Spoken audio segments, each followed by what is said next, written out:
Kyle, what's the best experience you've had in a hotel or Airbnb or whatever? Well, I did stay at the Grand Budapest Hotel that one time. That's a lie. It's true. It's a film. No, actually, when I went to Universal, the hotel was amazing. It was like staying at one of those like Dubai skyscrapers. The best part of a hotel room is when it's super cold and the beds are soft and got a lot of like comforters. And it's just like, man, I could stay in here forever. And you should, because the longer you're in that room, it justifies the costs that you pay for it. It's true. It doesn't justify the costs that you spent at Universal, though. No. Do you have a hotel experience that you want to share, Em? I went to Italy when I was a teenager with my grandmother, and one of the hotels we stayed at in Venice, I just had like a lot of marble everywhere, and I learned it's because like in America, wood is a more present resource, so we have a lot of stuff made of wood, but they don't have a lot of wood in Europe because they don't have as many forests as America has, so it's cheaper to make things out of marble. They had to go to all the marble forests and chop down the trees. Yeah, chop down all the marble trees. Yeah, that's where the phrase "lost all our marbles" comes from marble deforestation. That's right, they were chopped down. Welcome to Butter No Parsnips. Every week on Butter No Parsnips, your hosts Emily Moyers and Kyle Imperator take you on an adventure through the weird, wacky, wonderful, and sometimes even wicked world of one wayside word. Strange characters, delightful bits, and general joyousness abound. Join them as they test each other's etymological expertise.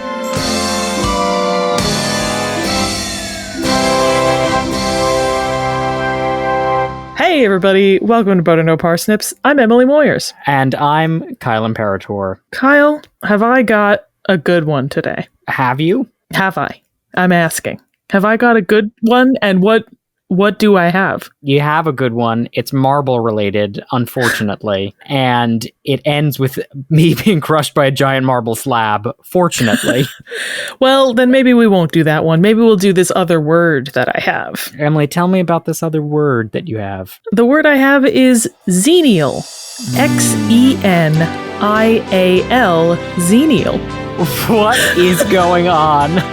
What Kyle, happened? What is this sound music? you just heard? Yes, what is it? Means that we've now done one word for every letter of the alphabet. Wow. That was the last one. An X word. Wow. How do you feel, Kyle?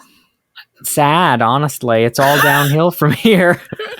We need to invent some new alphabets. No, we've got everything we need right here, Kyle, with the word Xenial. You've just got to guess what it means. I mean, it is a warrior princess, right? No. It's not?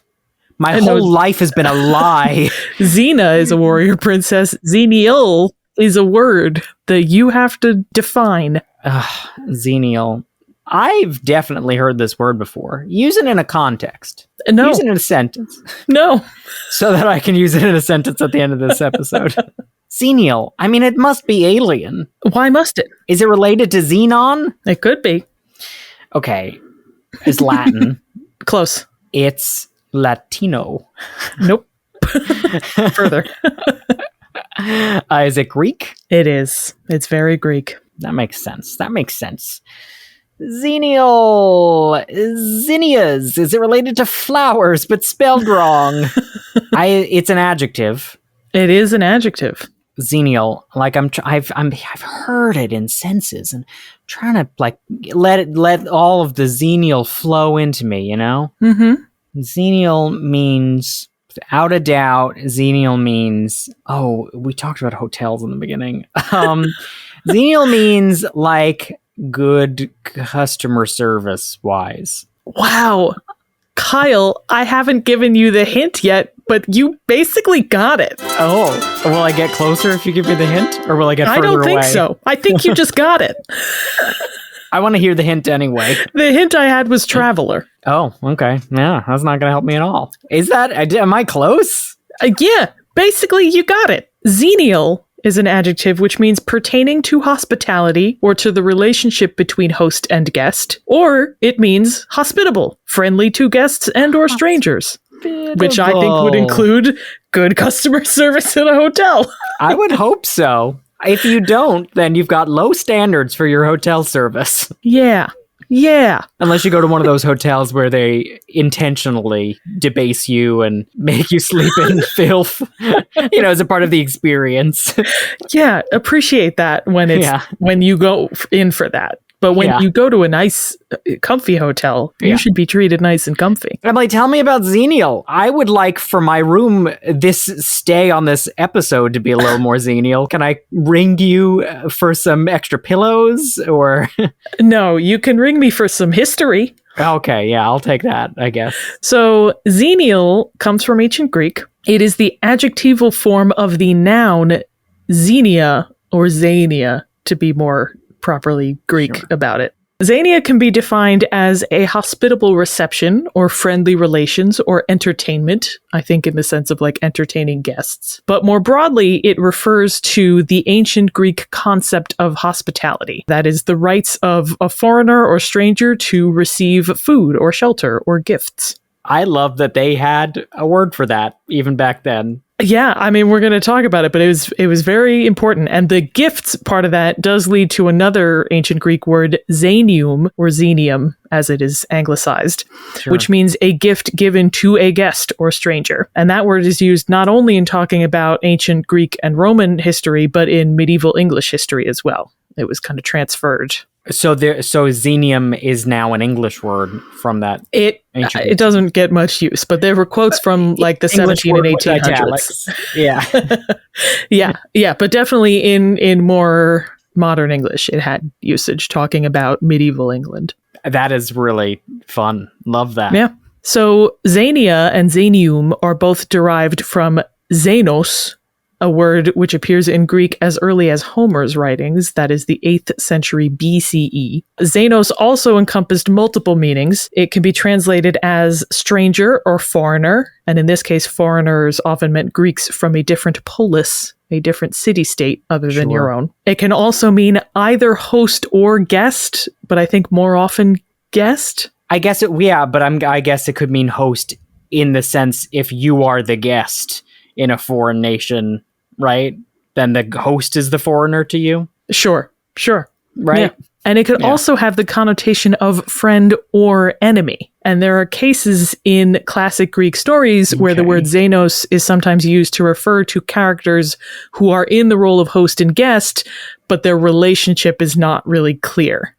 And so they use an ambiguous word on purpose because you don't know if they should be trusting each other or not. Yeah, there's like a little, I don't know, double entendre there. It's a second meaning. That's fun. I also do want to go back and say that I use the term foreigner today when talking about anybody who doesn't come from the city that I live in as well. If I meet someone from Baltimore, foreigner. Yeah, Seth is now a foreigner to us. Yeah, he's just a complete stranger. Yes, for sure. I mean, he was a stranger to begin with, even when I knew him well. In that he was stranger than most. Yeah. Stranger than fiction, frankly. That said, because the prevailing attitude in ancient Greece was to treat strangers and guests with hospitality, a lot of the time xenos is used with a very positive connotation. And it is often translated as guest friend hyphenated, and xenia is often translated as guest friendship. Bad. It's just not, that's not, they'll just use the word, it's better. Yeah. Well, I've also seen it translated as ritualized friendship, xenia.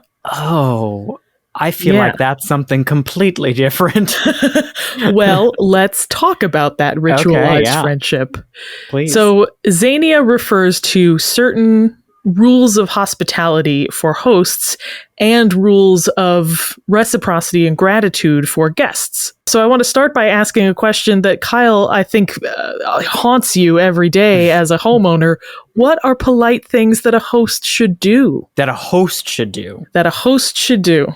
When you are having people in your home, Kyle, what are the things you feel like you have to do? Because having been in your home, feel like there's a lot of things that you feel like you have to do. Oh, absolutely. Absolutely. As soon as a guest walks in the door, fully undress them and hang up each of their pieces of clothing individually, right? Steam if necessary. Then ask before you even say, hi, how are you doing?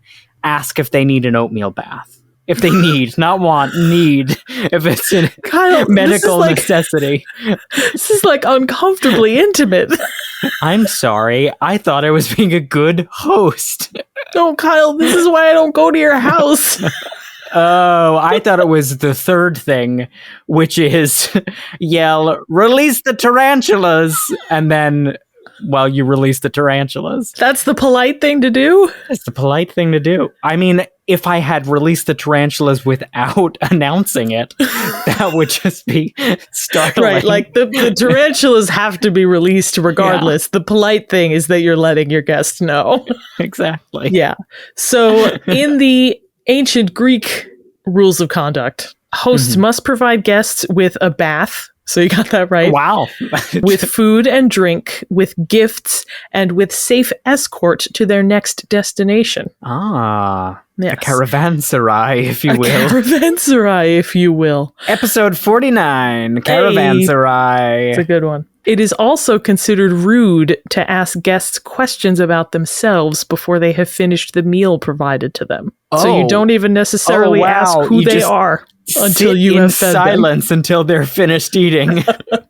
I mean, that is like some really intense rules of conduct there. Yeah, yeah. But conversely, Kyle, what do you think are polite things that a guest should do? Oh, okay. So you have someone in your home. They've taken their oatmeal bath. Their clothes are as pristine as they've ever been. The tarantulas are everywhere. What do you want in return? What do I want in return from the guest? For all you've done. Okay, I want them to unhinge their jaw, and then the top part of their head swivels all the way back, and just a noxious smog fills the room. But it's sweet smelling, you know? But yeah, deadly. It's a mercy gas. Yeah. Just to help Kyle go sleepy by until all the guests are gone. Yeah. With all of Kyle's possessions. Guests get me anxious, and so do my earthly possessions. Sure. In ancient Greece, guests were expected to provide stories and news from the outside world, which I guess makes sense if like communication was not as widespread. Yeah. You just want to get some... please tell me what is happening out there. What happened just 10 miles up the road? I don't know. Yeah. And of course, guests are expected to reciprocate if their hosts ever visit their homes. So if you come to me, I will have tarantulas ready. Thank you. Yeah. I see you.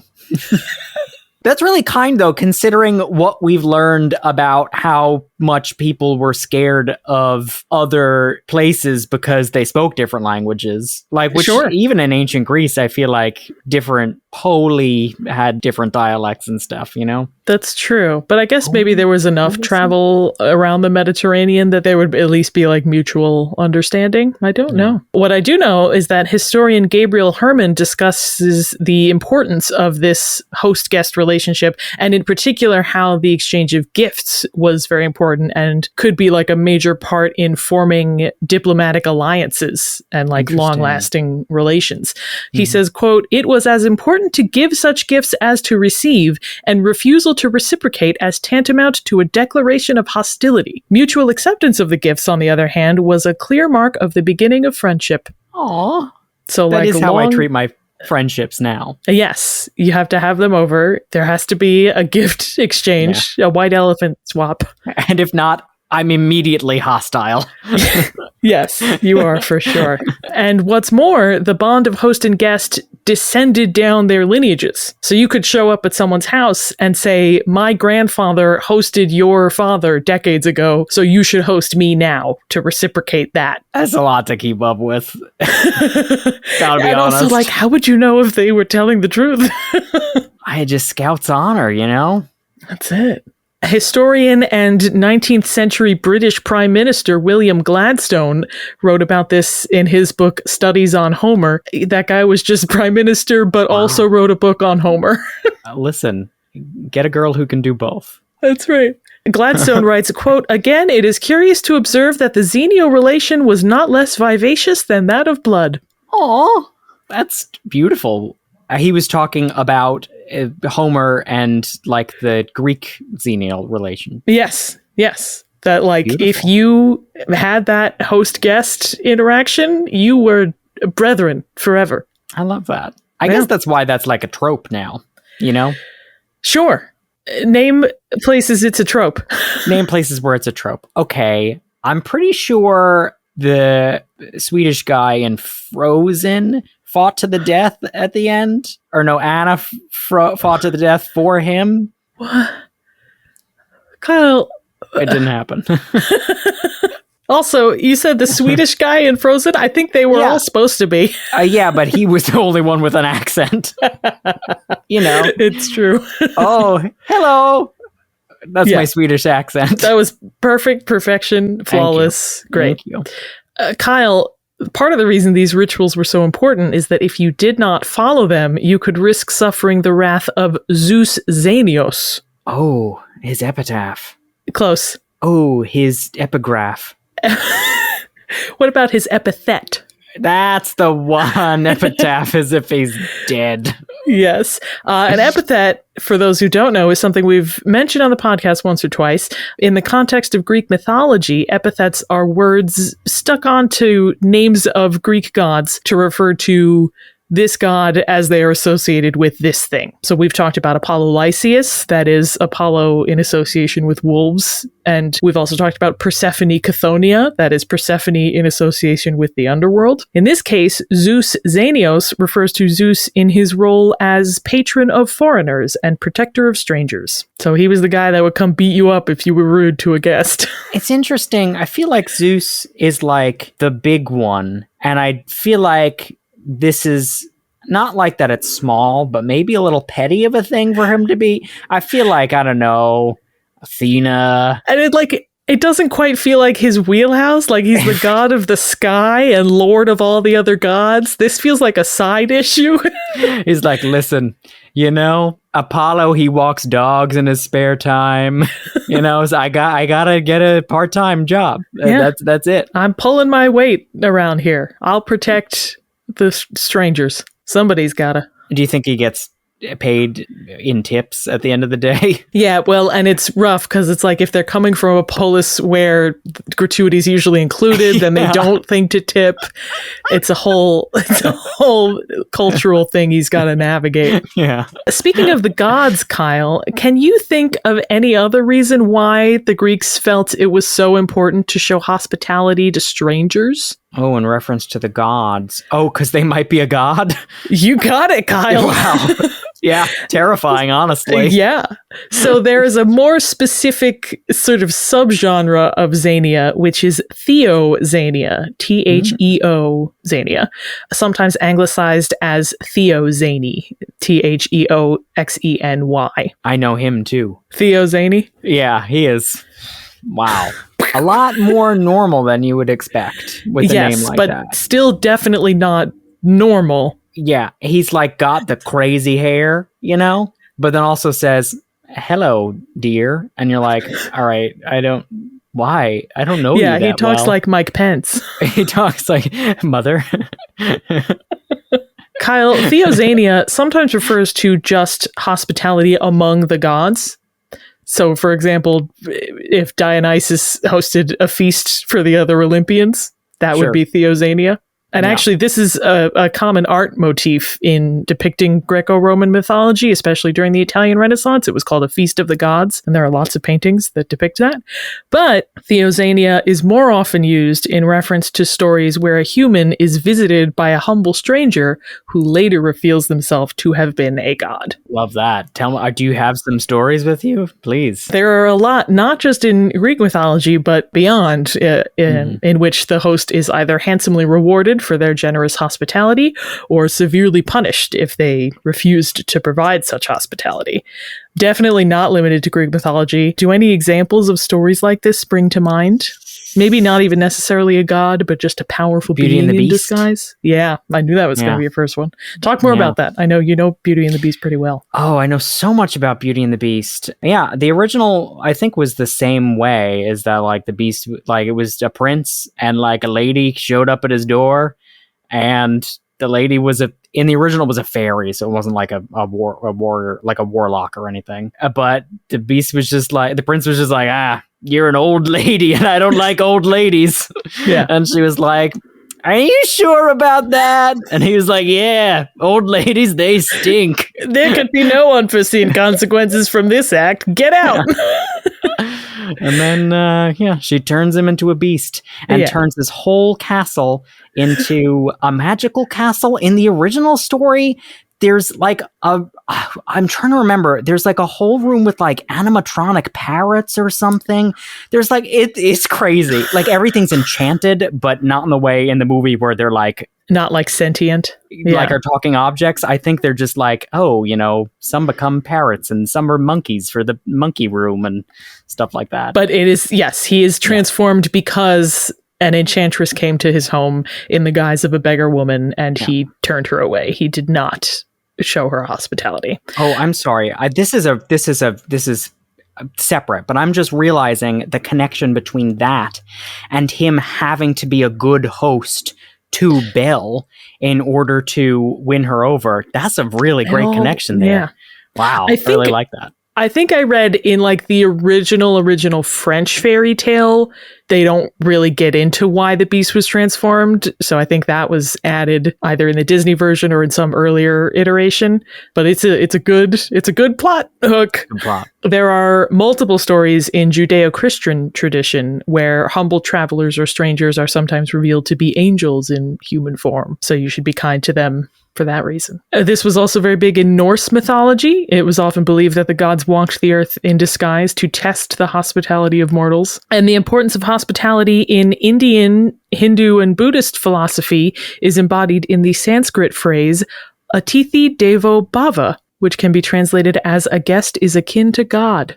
Oh, that would be a really nice slogan, like above a doorway for a hotel, you know? Yeah. Like you walk in the door and that's what's on the front desk. And then people are like, worship me. Yeah. But it is, I mean, I think it makes sense that like most cultures in the world have a concept like this because like you'd want people to be nice. So give them a reason that they should treat strangers well. Absolutely, yeah. Just quickly to bring us back around to the modern day before we close out, the word Xenial doesn't get much use in everyday English, but it does appear in a few places. There is an annual football competition, as in the football that Americans call soccer, called the FENIX Trophy, and it is an acronym of, I guess, just like descriptors for the competition. It stands for Friendly, European, Non-Professional, Innovative, Xenial. What a terrible acronym. Yes, honestly, because none of them, it doesn't end with like association or competition. It's just all adjectives. That is the worst acronym. Why? They couldn't have named it anything else.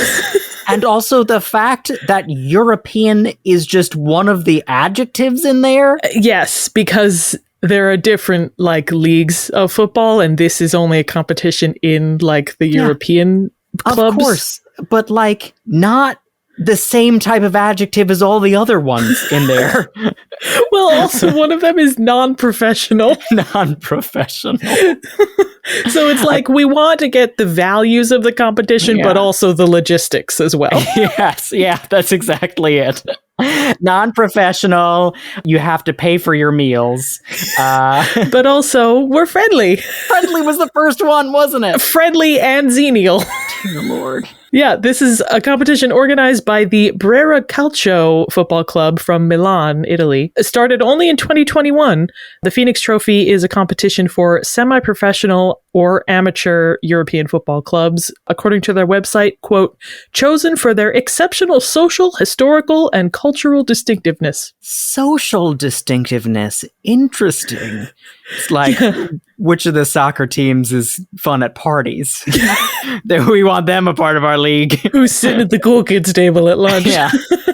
And if anyone's tuning in from the Dayton metropolitan area, you might already be familiar with the city of Xenia, Ohio. Wow. The city was founded in 1803, the same year that Ohio became a U.S. state. Wow. And the name Xenia was suggested by one Reverend Robert Armstrong, who was struck by the hospitality he'd received from the community there. That's a great name. Yeah, that's good. That's really nice. And what a nice history to have, you know? Yeah. And still today, Xenia is nicknamed City of Hospitality.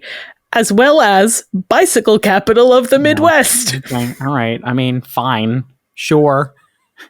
We're going to go with that. The Midwest needs its own bicycle capital. Yeah. It sure does. How many bicycle capitals does that make in the U.S.? If every region has its own. Yep. When you think Xenia, Ohio, you think bike trails. So, Kyle, as your host for this episode, I have gifted you with all of this information about the word Xenial, and I am hoping that as my guest, you will reciprocate by using this word in a sentence. Well, Emily, now that we've reached the end of our meal, yes, you can ask that question of me. Yes. Yes. I can, and I have. Okay. Oh, all right. Sure. Yes. Xenial. Actually, of all, so far, I think, what are this we one's at? Not this too is episode tough. 103, 102, 103. This is, I think, going to be, I'm going to bim bam, bim bop. I'm going to get right into it. Knock it out of the park right now. Knock it out of the park. I find that amongst the most Xenial qualities of a hotel stay is when you get home from your day of vacationing and enter your hotel room to see that your towels are in the shape of a little puppy on your bed. That's the most Xenial quality? It's among the most Xenial qualities. Very nice. I think that is a good use of that word. Well done. Great episode. What a fantastic word. Honestly, it's a really, really useful word because people are always staying at hotels, staying at other people's houses, and now we can use a word for it. It's a usable word. Those are my favorite kinds to have on our podcast. My other favorite thing to do on our podcast, Kyle, do you want to play a game right now? More than anything. Thank you so much for asking.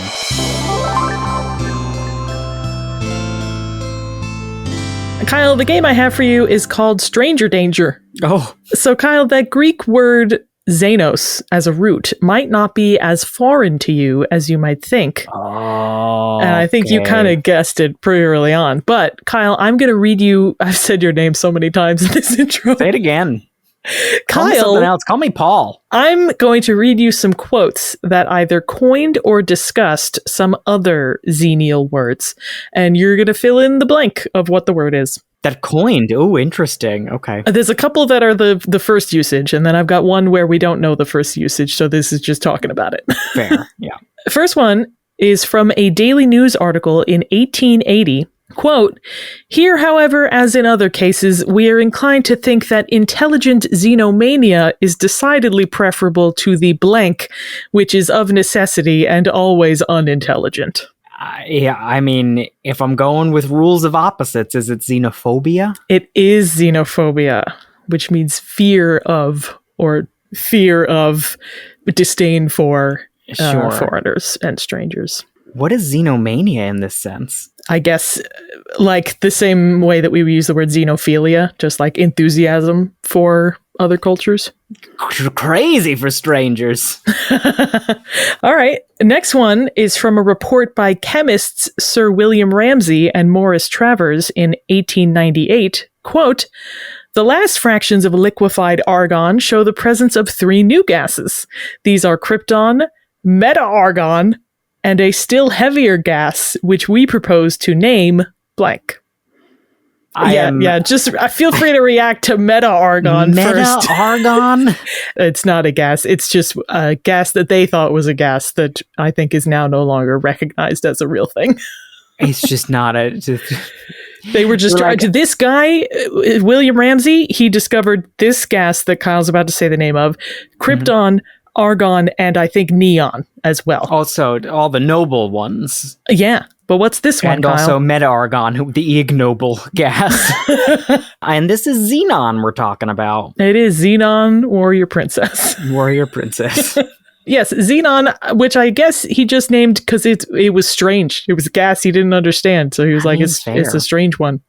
Yeah. Last one comes from an article in Science magazine written by Harold Wooster in 1961. Quote, "The proper word, as any science fiction reader should know for the study of, say, extraterrestrial biology, is blank." And he was talking about this prefix in general, but he used this as a type example. I mean, is it xenology? Xenobiology? You got it. Xenobiology. Xenobiology. Yeah. Not exobiology, which is sometimes used in science fiction. Wooster did not think that was the appropriate word. That's fair. That's fair. And xenobiology, or at least the prefix xeno used in science fiction, was very possibly coined by Robert A. Heinlein, a recurring character on our podcast. Interesting. Yeah. I guess also xenomorph is... Yeah. Xenomorph. There's Xeno loads in of that sense, xeno words in science fiction as well as in science. That's so much fun. Wow. Yeah. Xeno. This is a, not only have we talked about a great word today in Xenial, but you guys have learned a prefix that's going towards building your vocabulary. You're going to be able to guess better than we are by the end of remember this on your living. SATs. Yeah.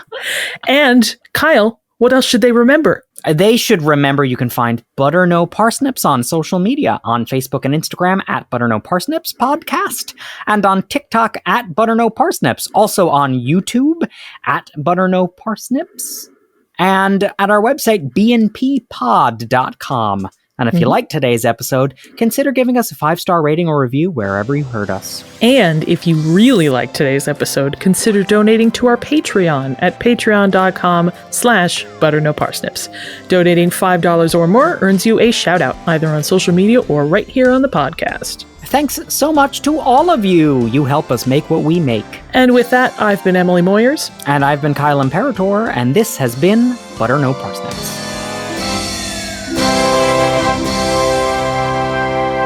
Butter No Parsnips is produced by Seth Glicksman, Kyle Imperator, and myself, Emily Moyers. The main and accompanying themes were composed by Kyle Imperator.